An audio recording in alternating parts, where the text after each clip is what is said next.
name is Lindsay Boyle, and I'm a student at East Hampton High School. And today I'm here for the LTV Community Intern Project, and I'm speaking with Ms. Kathy Burke-Gonzalez, the East Hampton Town Supervisor, regarding improving the Long Island Railroad. Oh, my pleasure, Lindsay. Thank you for asking me to do this today. To start us off, I would like to ask you, what are the most pressing issues facing the Long Island Railroad?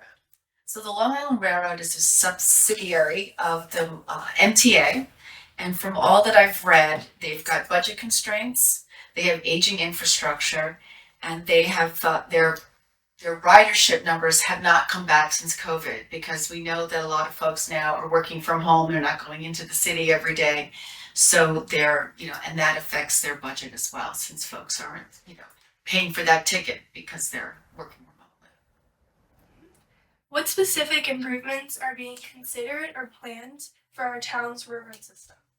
So the Long Island Railroad, well, actually it's the MTA, puts together a 20-year needs assessment, and it spells out all of the upgrades that need to be made throughout the MTA. So the MTA is, not only does it have the Long Island Railroad, but it has Metro North, it has bridges and tunnels, and it has New York City Transit, which is subways and buses. So they put together this voluminous document, right? Their 20 needs assessment.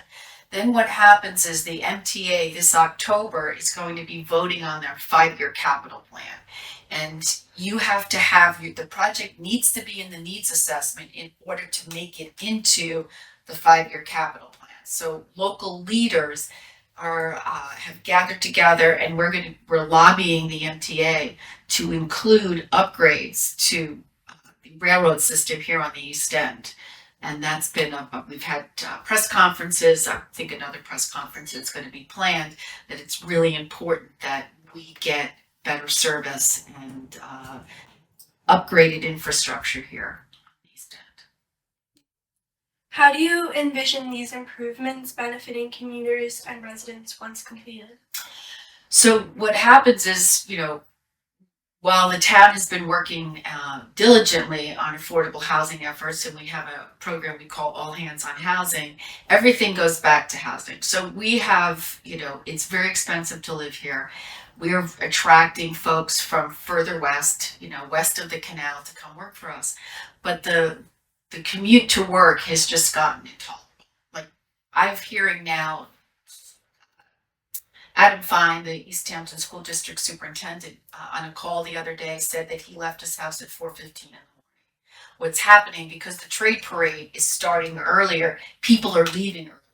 Like folks that are commuting here, builders and plumbers and electricians, they're leaving their house further west, coming to the Bridgehampton Commons, sleeping in their trucks until they can get to work at 7 o'clock in the morning.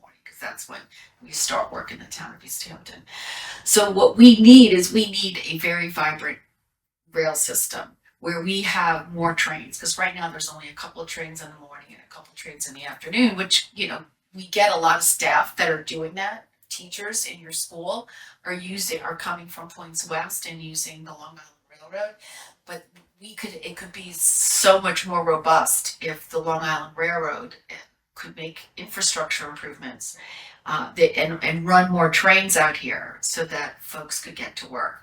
We had advertised for a position in our town attorney's office and administrative assistant, I believe. We had 15 resumes for that position, and the closest was Quag.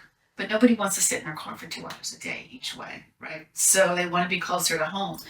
With the railroad, it's really a stress-free way to get to work. You drive to the train station, you hop on the train. It's become a community on the train because folks are seeing the same people every day. Teachers are kind of all getting together, and then they're either picking up we send the Hampton Hopper, which is the last mile, and we bring folks to where they work.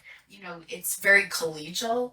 And it's a great way for us to be able to expand the pool of people that we could interview and potentially hire for jobs and become town staff.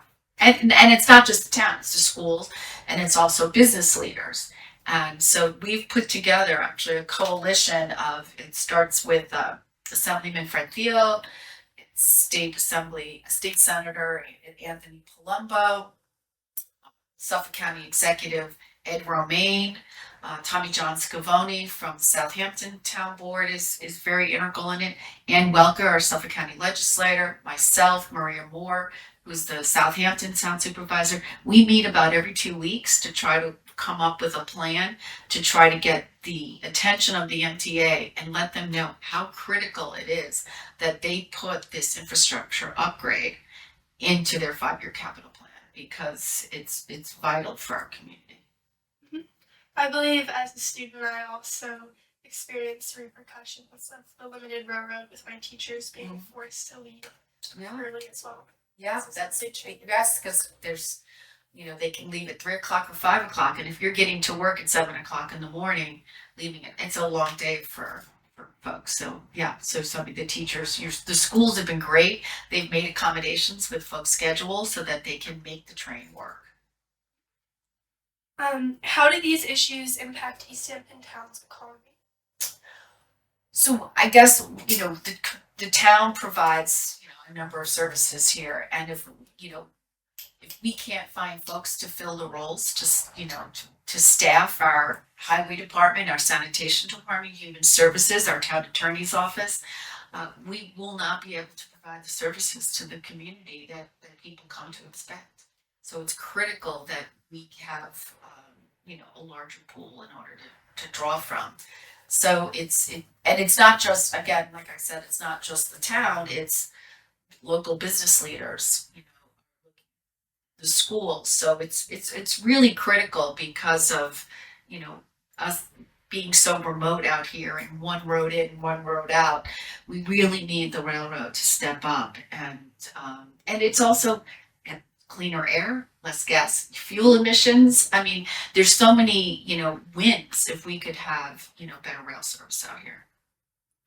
What progressions have been made thus far regarding efforts to improve the railroad? So we did have a press conference in May. Town staff joined us. All of the superintendents from the East End were there. We all, the press was there. So we're trying to get folks' attention. We've got some things planned for the fall, but I'm going to have to tell you a little bit closer. I don't want to let the cat out of the bag. But we're working and trying to, bridge the gap and get the attention of board members on the MTA so that they can understand, while, we're a smaller population, so they may not, intuitively, they may not think that investing in the East End is the way to go, but it's really vital to our economy, the services we provide, the education in our schools, for the opportunity for people to come out here and recreate. So it's pretty critical. What are the main challenges or obstacles that have delayed these improvements? Funding. So you may be aware that we're going to institute congestion pricing in New York City. The governor has postponed that right now, understandably, because working people are struggling with the high cost of housing and groceries. So that's been postponed, but that was going to be a source of $15 billion over the next 10 years. So dollars are tight, right? So that's why I'm not sure how many projects are going to be in the 5-year capital plan for the MTA. So that's why it's really critical that we get our program in there. Where do you expect to find these? Well, that would be the MTA. So that would, they get their funding from the state. They get their funding from tolls that people pay for bridges, tunnels, subways, buses. So that's, I don't know what the plan is now that they, postpone congestion pricing, where they're going to get the funding from. Thank you for speaking with me. It was a pleasure. Again, I'm Lindsay Boyle with the LTV Internship Projects. Thank you for watching.